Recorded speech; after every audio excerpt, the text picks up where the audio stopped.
Aristotle once said, Knowing yourself is the beginning of all wisdom. We live in a world overflowing with noise, notifications, opinions, expectations, distractions. But in all this external chatter, how often do we pause to listen to the quiet voice within?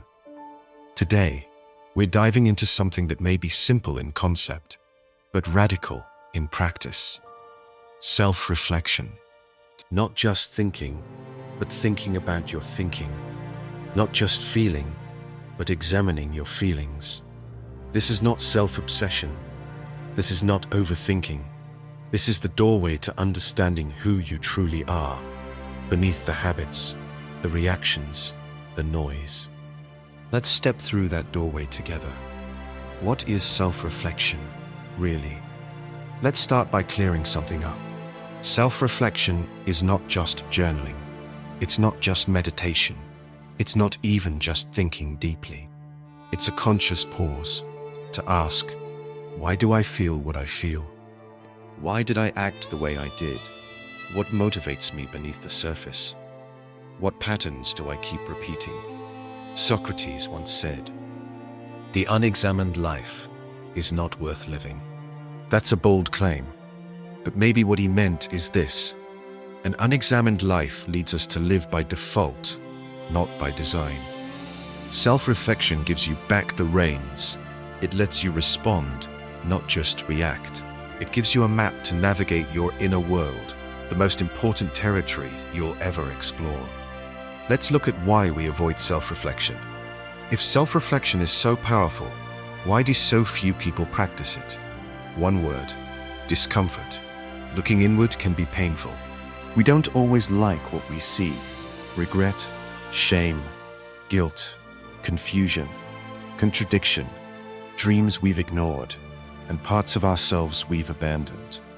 But as Carl Jung once said, until you make the unconscious conscious, it will direct your life, and you will call it fate.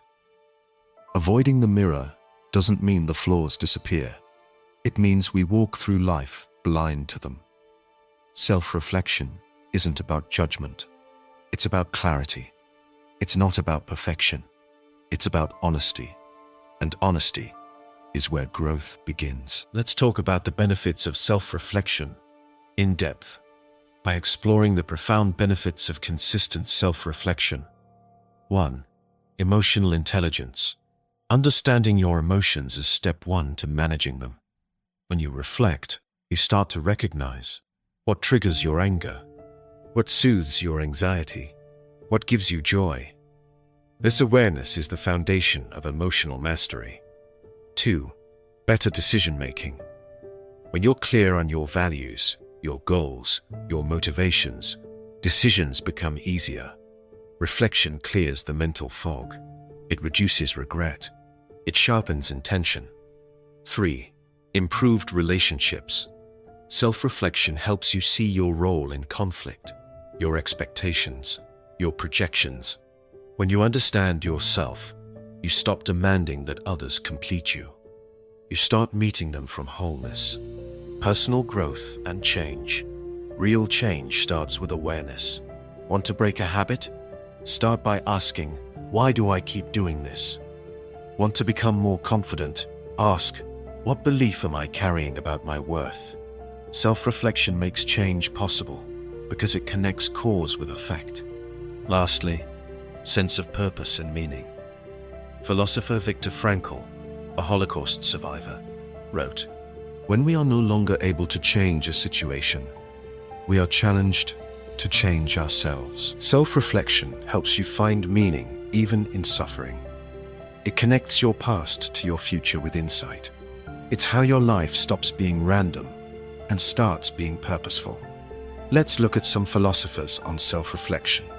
The greatest minds in history have practiced and preached self-reflection. Marcus Aurelius wrote his meditations as private reflections. In them, he reminded himself, "Look within. Within is the fountain of good." Descartes began with doubt, famously declaring, "I think, therefore I am." But what he meant was this: thought proves existence, and self-reflection proves identity.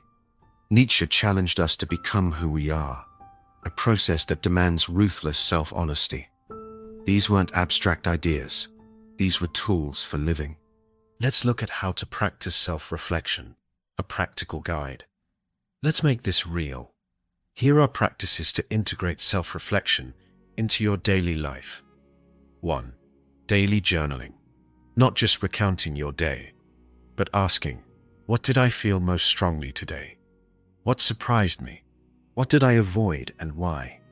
You'll start to see patterns, truths, seeds of change. 2. Silent mornings or evenings. Spend 10 minutes in silence with your thoughts. No phone, no music, just space. Notice what surfaces. 3. Ask reflective questions. Try these. What am I pretending not to know? What would my 10-year-older self want me to realize today? What am I afraid to admit, even to myself? 4. Seek feedback with openness. Sometimes we can't see ourselves clearly. Trusted friends can be mirrors. Ask not just for praise, but for insight. Use triggers as teachers. Each emotional spike is a signal. Don't run from it. Reflect. What belief or wound is this touching? Now let's look at the shadow and integration. Jung spoke of the shadow, the parts of ourselves we reject, deny, or repress. Self-reflection allows us to meet the shadow with compassion. You are not just your accomplishments. You are also your fears, your cravings, your mistakes, your reflection. To reflect is to make peace with the whole self, to stop running from the dark and start illuminating it. As Rumi once said, "The wound is the place where the light enters you." Now, let's explore the risks of unbalanced reflection. Now, a caution. Self-reflection can become self-criticism or rumination. Don't spiral into endless self-analysis. The goal is clarity, not paralysis. Reflection must lead to action. Insight must lead to change. Reflect to grow, not to punish. Reflect to understand, not to obsess. For a final reflections, becoming your own philosopher. Here's the truth. You don't need a guru to guide you. You don't need all the answers today. You just need to start listening to your thoughts, to your feelings, to your patterns. You are both the question and the answer, both the student and the teacher. The philosopher isn't someone with all the answers. The philosopher is someone who keeps asking better questions. So ask and listen and keep returning to that mirror within.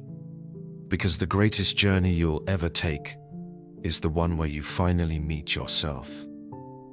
Let's explore the shadow we carry, owning our darkness.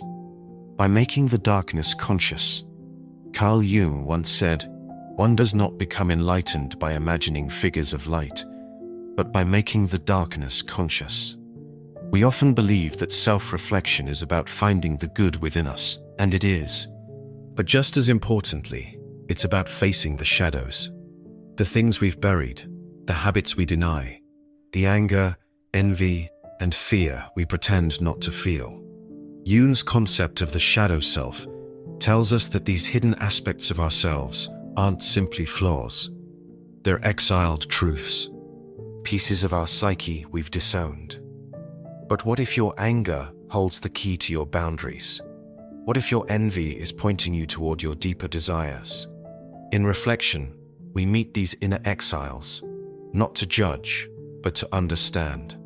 True growth begins when we stop outsourcing blame and start owning our darkness.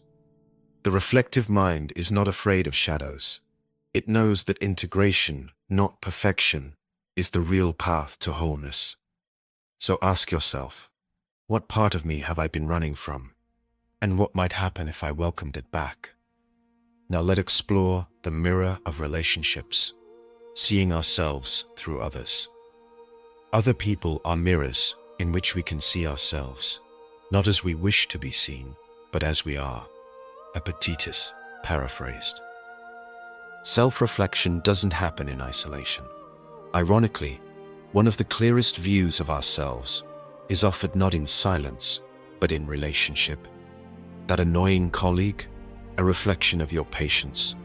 That lover who left, a mirror to your attachment. That friend who lifts you up, a glimpse of your own light.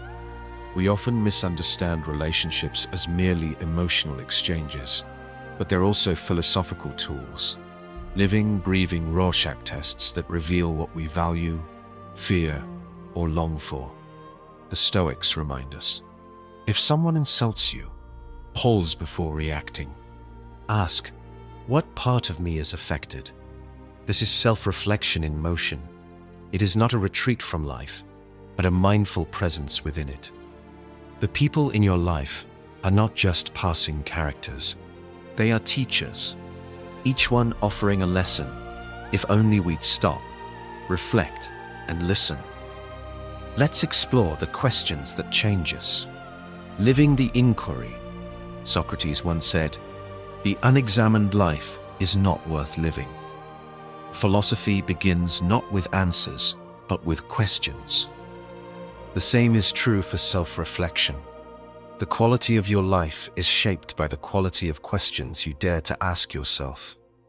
Not, why is this happening to me? But what is this trying to teach me? Not, what do they think of me? But what do I truly think of myself? Not, how do I appear? But who am I becoming? Great questions don't end in answers. They open doors. They make space for awareness, for choice, and for change. You don't need a therapist to start reflecting. You need a notebook, or a walk in silence, or 5 minutes of honesty before bed. The important thing is to start asking. As Rilke said, live the questions now. Trust that by doing so, you are living your way into the answers. On becoming your own philosopher, reflection is a daily ritual. Epictetus once said, "Man is not worried by real problems so much as by his imagined anxieties about real problems." Reflection is not just a technique, it's a way of life, a ritual, a compass, and in today's distracted world, it's also an act of rebellion. We wake up to notifications, scroll through curated lives, react to headlines before we've even checked in with our own minds. But what if, before all of that, you asked yourself a simple question? What kind of person do I want to be today? That question, asked daily, shapes a different kind of life. It moves you from reaction to intention, from unconscious drift to deliberate living. Marcus Aurelius, the Roman emperor and Stoic philosopher, journaled every morning and evening, not for others, for himself, to examine his mind, his behavior, his role, and his flaws. His meditations were not a performance, they were practice.